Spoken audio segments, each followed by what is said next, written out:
नमस्कार। आज हूँ जानुआरी मास 12 तारिख सोमवार। चलतु आजिर किछि गुरुत्वपूर्ण खबर उपरे नजर पकाइबा पूर्वर आपण माने जदि एई चैनल को नुआ आछंती चैनल को सब्सक्राइब करी पाखरे आसुथिबा बेल आइकन को क्लिक करि दियंतु। ता सहित आपण माने केउ जिल्लारु देखुचंती ताहा निहाती भाबे कमेंट माध्यम रे जणाई देबे। तेबे चलंतु आउ डेरी न करी खबर उपरे नजर पकाइबा। प्रथम खबर, पुणी खसिबो पारद, बढ़िबो शीत। आकाश रे दृश्यमान बादल हटिबा परे आसंता कालीठु पुणी राज्यर विभिन्न स्थान शीत बढ़।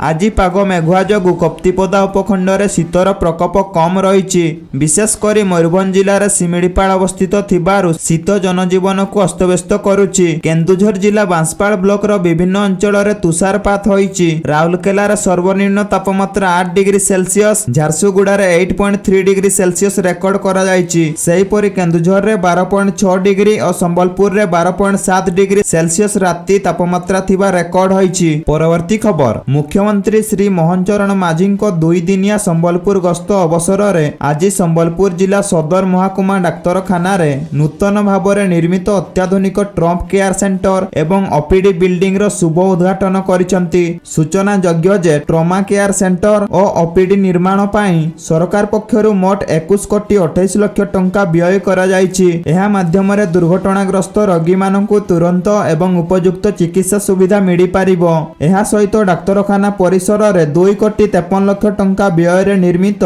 CSSD बिल्डिंग रो मध्ये उद्घाटन करा जायछि। एठारे आधुनिक प्रणाली माध्यम रे विभिन्न चिकित्सा सामग्री और स्टेरिलाइज करा जिवो। उद्घाटन अवसर रे गणमाध्यम को विवृत्ति दे मुख्यमंत्री कहिसंती जे वर्तमान समय रे दुर्घटना हार बढ़ी चलीथिबारु प्रत्येक जिल्ला रे ट्रमा केयर सेंटर रो आवश्यकता वृद्धि पाइछि। दुर्घटनाग्रस्त को तुरंत एवं सुनिश्चित चिकित्सा जोगाई देबा एहार मूल उद्देश्य बोली कुहा जाउछि। परवर्ती खबर, 2026 आरंभरु विश्व एक अत्यंत जटिल समय दे गति करुछि। पश्चिम देश गुड़िकरे राजनीतिक अस्थिरता देखिबाकू मिलुछि। रूस यूक्रेन युद्ध हेउ किंबा विश्वर 2 शक्तिशाली देश रूस अमेरिका मध्य उत्तेजना हेउ यह वैश्विक अस्थिरता आड़कू मुहाउछि। तेबे चलीथिबा युद्ध, सामरिक मेंटर प्रसार, क्षय हेउथिबा अस्त्रशस्त्र नियंत्रण ढांचा, वेनेजुएला मध्य वृद्धि पाउथिबा उत्तेजना हेउछि। जदि कोनोसी विश्वयुद्ध एबे अनुष्ठानिक भावरे आरंभ होई नाही, तथापि महाशक्ति महामेंट क्रमश स्पष्ट हेबारे लागिछि। एठारे अनेक द्वंद्व परस्पर को जोड़ी होउछि कि एवं परस्पर को मजबूत करुछि। रूस यूक्रेन युद्ध नाटो एवं रूस को सीधासळख मुकाबिला नेइछि एवं एपटे भारत पाकिस्तान सीमा रे सामरिक पर्यवेक्षण जारी रहिछि। आउ एई समय रे वेनेजुएला उपरे अमेरिकार चाप, दक्षिण अमेरिकार एक नूतन भू राजनैतिक मोर्चा चलिछि बोली सूचना मिलिछि। परवर्ती खबर, आपण मानकर सोमवार अर्थात जानुआरी 12 तारिख दिन बैंक रे किछि काम अछि कि ताहाले निश्चित जानी रखंतु। काहे कि ना आसंता काले किछि स्थान रे बैंक बंद रहिबो, जहा द्वारा जदि किछि काम रे आपण बैंक जिबे फेरी कि आसीबा को जेमिति न पड़े। एहा छडा बैंक गुडी करे काम करथिबा लोकंक पई जानुआरी मासरे छुट्टी विषय रे जानिबा अत्यंत गुरुत्वपूर्ण। एही मासरे विभिन्न कारणरो बैंक गुडी को बंद रहिबो, जहा बैंक सेवा को प्रभावित करूछि। भारतीय रिजर्व बैंक RBI पूर्वरु बैंक छुट्टी रो एक संपूर्ण तालिका प्रकाश करिथाए, जेउथिरे स्पष्ट भाबरे उल्लेख करा जाई थाए जे केउ दिन एवं केउ शहर गुडीकरे बैंक गुडीक बंद रहिबो। तालिका अनुसार आसंता काली जानुआरी 12 तारिखरु तालिका अनुसार आजि ठारु मध्ये छुट्टी घोषणा करा जाईछि। तेणु जदि आपण कोनोसी बैंक शाखा को जीवाकू योजना करूचंती, तेबे प्रथमे आपणक शहरर छुट्टी सूचना विषय रे जानिबा निहाती आवश्यक। परवर्ती खबर, सरुनी चाषीक समस्या। मंडी समस्या को नै मंडी रे ताला पकाइले चाषीक धान मंडी रु न नै सीधासळख किछि मुष्टिमेय चाषीक धान को मंडी रे रखुचंती। फଳରେ छोट और निरीह चाषी हैरान होथिबा अभियोग करिसंती। आजि मध्य मिल एजेंट माने धान उठाण रे पातर अंतर करिबारु चाषी माने उत्तेजित होई मंडी सम्मुख रे ताला मारी प्रतिवाद करी गेट सम्मुख रे बसी रही धारणा देइछंती। सेपटे दायित्व रे थिबा नोडाल अधिकारी मानस बेणुपाणी कहिसंती जे मिल रु गाड़ी आसुची, चाषीक धान उठाण करा जिवो। सेपटे मिलर्स और सरकारक कड़ी तुटी थिले भी राज्यर विभिन्न मंडी रे ମଣ୍ଡିରେ ଲାଗି ରହିଛି ଅଚଳାବସ୍ଥା ବୋଲି ସୂଚନା ମିଳିଛି। ଅମଳ ଧାନ ବିକିବାକୁ ଶୀତ କାକରରେ ଜଗି ବସିଛନ୍ତି ଚାଷୀ। ଆଉ କେତେକ ସ୍ଥାନରେ ମଣ୍ଡି ନ ଖୋଲିବାକୁ ନେଇ ଚାଷୀ ଅସନ୍ତୋଷ ବଢିବାରେ ଲାଗିଛି ବୋଲି ସୂଚନା ମିଳିଛି। ପରବର୍ତ୍ତୀ ଖବର 2024 ଜାନୁଆରୀ 1ରୁ ଅଷ୍ଟମ ବେତନ କମିଶନ କାର୍ଯ୍ୟକାରୀ ହେବା ନେଇ ଆଲୋଚନା ମଧ୍ୟରେ କେନ୍ଦ୍ରୀୟ କର୍ମଚାରୀମାନେ ଏକ ବଡ଼ ଧରଣର ଦରମା ସଂଶୋଧନ ଆଶା କରୁଥିଲେ। ଏପର୍ଯ୍ୟନ୍ତ ଦରମା କିମ୍ବା ମହଙ୍ଗା ଭତ୍ତା ଡିଏରେ କୌଣସି ପରିବର୍ତ୍ତନ ହୋଇନାହିଁ। ପ୍ରଶ୍ନ ଉଠୁଛି ଯେ କାହିଁକି ବିଳମ୍ବ ହୋଇଛି ଏବଂ ଆମକୁ କେତେ ସମୟ ଅପେକ୍ଷା କରିବାକୁ ପଡ଼ିବ ବୋଲି କହିଛନ୍ତି। 2024ରେ ଲାଗୁ ହୋଇଥିବା ସପ୍ତମ ବେତନ କମିଶନ ଡିସେମ୍ବର 2025ରେ ଶେଷ ହୋଇଥିଲା। ତେଣୁ ଆକଳନ କରାଯାଇଥିଲା ଯେ ଜାନୁଆରୀ 2024ରୁ ଦରମା ସଂଶୋଧନ ହେବ ଏବଂ ଦରମା ବୃଦ୍ଧି ପାଇବ। କିନ୍ତୁ ଏବେ ସରକାର ଏକ ଅପଡେଟ୍ ଦେଇଛନ୍ତି ଯେ ପର୍ଯ୍ୟନ୍ତ ବେତନ କମିଶନ ସରକାରଙ୍କୁ ସୁପାରିଶ ଦାଖଲ କରି ସେଗୁଡ଼ିକୁ ଅନୁମୋଦନ କରାଯାଇ ନାହିଁ ସେ ପର୍ଯ୍ୟନ୍ତ ନୂତନ ଦରମା ସ୍କେଲ ଲାଗୁ କରାଯାଇ ପାରିବ ନାହିଁ। ନୂତନ ଦରମା ସ୍କେଲ ପରେ ଲାଗୁ ହୋଇପାରେ କିନ୍ତୁ ବକେୟା ଦରମା ଜାନୁଆରୀ 1, 2024ରୁ ଗଣନା କରାଯିବ ବୋଲି କହିଛନ୍ତି।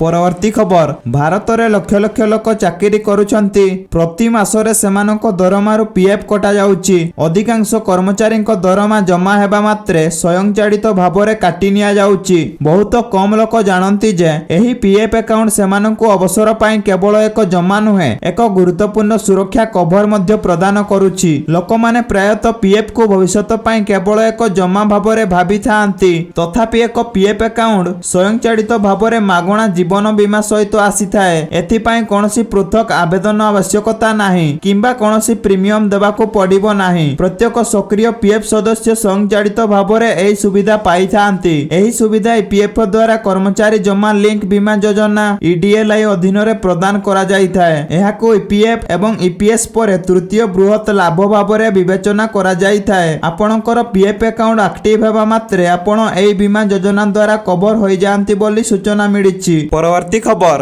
ଦେଶର କେନ୍ଦ୍ର ଏବଂ ରାଜ୍ୟ ସରକାର ଲୋକମାନଙ୍କୁ ଆର୍ଥିକ ଭାବରେ ସଶକ୍ତ କରିବା ପାଇଁ ଅନେକ ଯୋଜନା ଚଲାଉଛନ୍ତି। ଏଥିମଧ୍ୟରୁ ଗୋଟିଏ ହେଉଛି ପ୍ରଧାନମନ୍ତ୍ରୀ ବିଶ୍ୱକର୍ମା କୌଶଳ ସମ୍ମାନ ଯୋଜନା ଯାହାକୁ କେନ୍ଦ୍ର ସରକାର 2023 ମସିହାରେ ଆରମ୍ଭ କରିଥିଲେ। ଏହି ଯୋଜନାର ଲକ୍ଷ୍ୟ ହେଉଛି ପାରମ୍ପରିକ ବୃତ୍ତିରେ ନିୟୋଜିତ ଲୋକଙ୍କୁ ନୂତନ ପରିଚୟ ନୂତନ କୌଶଳ ଏବଂ ଆର୍ଥିକ ସହାୟତା ପ୍ରଦାନ କରିବା। ଆଜି ବହୁ ସଂଖ୍ୟାର କାରିଗର ଏବଂ ଶ୍ରମିକ ଏହି ଯୋଜନାରେ ସାମିଲ ହୋଇଛନ୍ତି ଏବଂ ତାଲିମ ଉପକରଣ ଏବଂ ସୁଲଭ ଋଣରୁ ଉପକୃତ ହେଉଛନ୍ତି। ଯଦି ଆପଣ ମଧ୍ୟ ନିଜର ଛୋଟ ବ୍ୟବସାୟ ଆରମ୍ଭ କରିବାକୁ କିମ୍ବା ଆପଣଙ୍କର ବିଦ୍ୟମାନ ବ୍ୟବସାୟକୁ ବିସ୍ତାର କରିବାକୁ ଚାହୁଁଛନ୍ତି ତେବେ ଏହି ଯୋଜନା ସହାୟତା ହୋଇପାରେ ବୋଲି ସୂଚନା ମିଳିଛି। ବିଶେଷ କଥା ହେଉଛି ଯେ ସରକାର କମ୍ ସୁଧ ହାରରେ 3 ଲକ୍ଷ ପର୍ଯ୍ୟନ୍ତ ଋଣ ପ୍ରଦାନ କରୁଛନ୍ତି। ପ୍ରଧାନମନ୍ତ୍ରୀ ବିଶ୍ୱକର୍ମା ଯୋଜନା କେବଳ ଋଣ ବିଷୟରେ ନୁହେଁ ହିତାଧିକାରୀମାନଙ୍କୁ ପ୍ରଥମେ ସେମାନଙ୍କ କାର୍ଯ୍ୟ ସହିତ ଜଡ଼ିତ ଉନ୍ନତ ତାଲିମ ପ୍ରଦାନ କରାଯାଏ ଯାହାଦ୍ୱାରା ସେମାନଙ୍କର ଦକ୍ଷତା ଏବଂ ଗୁଣବତ୍ତା ଉଭୟ ଉନ୍ନତ ହୁଏ। ସରକାର ତାଲିମ ବିଷୟରେ ଦୈନିକ 500 ଭତ୍ତା ମଧ୍ୟ ପ୍ରଦାନ କରନ୍ତି ଯାହାଦ୍ୱାରା ସେମାନେ ଶିଖିବା ସମୟରେ ଆୟ ପ୍ରତିବନ୍ଧକର ସମ୍ମୁଖୀନ ନ ହୁଅନ୍ତୁ ବୋଲି ମଧ୍ୟ କହିଛନ୍ତି। ପରବର୍ତ୍ତୀ ଖବର ରାଉରକେଲା ବିମାନ ଦୁର୍ଘଟଣାକୁ ଏହା ଭିତରେ 24 ଘଣ୍ଟା ବିତି ଯାଇଛି କିନ୍ତୁ କେମିତି ଓ କାହିଁକି ବିମାନଟି ଦୁର୍ଘଟଣାଗ୍ରସ୍ତ ହେଲା ତାର କାରଣ ସ୍ପଷ୍ଟ ହୋଇନାହିଁ। କାରଣ ଜାଣିବା ପାଇଁ ଜାରି ରହିଛି ତଦନ୍ତ। କେନ୍ଦ୍ରୀୟ ଟିମ୍ ଦୁର୍ଘଟଣା ସ୍ଥଳରେ ପହଞ୍ଚି ଛାନଭିନ କରିଛନ୍ତି। ଅନ୍ୟପଟେ ସୌଭାଗ୍ୟବଶତଃ 6 ଜଣଙ୍କ ଜୀବନ ବଞ୍ଚି ଯାଇଥିଲେ ବି 2 ଗୁରୁତରଙ୍କୁ ମୁମ୍ବାଇର ଏକ ହସ୍ପିଟାଲକୁ ଏୟାର ରିଲିଫ କରାଯାଇଛି। ରାଉରକେଲାରେ ଚାଟନ ବିମାନ କେମିତି ଦୁର୍ଘଟଣାଗ୍ରସ୍ତ ହେଲା ତାର ମଧ୍ୟ ତଦନ୍ତ ଚାଲିଛି ବୋଲି ସୂଚନା ମିଳିଛି। ପରବର୍ତ୍ତୀ ଖବର ବିକଶିତ ଭାରତ ଗଠନରେ ଓଡ଼ିଶା ହେବ ଗ୍ରୋଥ ଇଞ୍ଜିନ। ରେୟାର ଆର୍ଥ କ୍ଷେତ୍ରରେ ସାରା ଦେଶରେ ହବ ସାଜିବ ଓଡ଼ିଶା ବୋଲି କୁହାଯାଉଛି। ବିରଳ ମୃତ୍ତିକା ଉତ୍ପାଦନ ହବ ପାଲଟିବ ଓଡ଼ିଶା। ଏଲୁମିନାଇଟ ମୋନୋଜାଇଟ ରୁଟାଇଲ ଜିରକମ ସିଲୁମିନେଟ ଗାର୍ନେଟ ଭଳି ବିରଳ ମୃତ୍ତିକା ଉତ୍ପାଦନର ଦେଶର ଅଗ୍ରଣୀ ରାଜ୍ୟ ହେବ ଓଡ଼ିଶା ବୋଲି କୁହାଯାଉଛି। ଓଡ଼ିଶାର ସମୁଦ୍ର କୂଳେ କୂଳେ ବାଲିରୁ ବାହାରୁଥିବା ମୂଲ୍ୟବାନ ଧାତୁ ଦେଶର ଟାଇଟାନିୟମ ପ୍ରସ୍ତୁତରେ ଗୁରୁତ୍ୱପୂର୍ଣ୍ଣ ଭୂମିକା ନିଭାଉଛି। ଏହାକୁ ଆଧାର କରି ଓଡ଼ିଶାରେ ଟାଇଟାନିୟମ ପ୍ରୋସେସିଂରେ 20,000 କୋଟି ଟଙ୍କାର ପୁଞ୍ଜି ବିନିଯୋଗ ହୋଇଛି। ଟାଇଟାନିୟମ ଉତ୍ପାଦନ ଅଧିକ ହେଲେ ଓଡ଼ିଶା ଏରୋସ୍ପେସ ମେଡିକାଲ ଉପକରଣ କେମିକାଲ ଅଟୋମୋବାଇଲ ପ୍ରତିରକ୍ଷା ଶିଳ୍ପକୁ ବଳ ମିଳିବ ବୋଲି ମଧ୍ୟ କୁହାଯାଉଛି। ବିରଳ ମୃତ୍ତିକା ଉତ୍ପାଦନ ହବ ପାଲଟିବ ଓଡ଼ିଶା। ବିରଳ ମୃତ୍ତିକା ଉତ୍ପାଦନର ଦେଶର ଅଗ୍ରଣୀ ରାଜ୍ୟ ହେବ ଓଡ଼ିଶା ବୋଲି ମଧ୍ୟ କୁହାଯାଉଛି।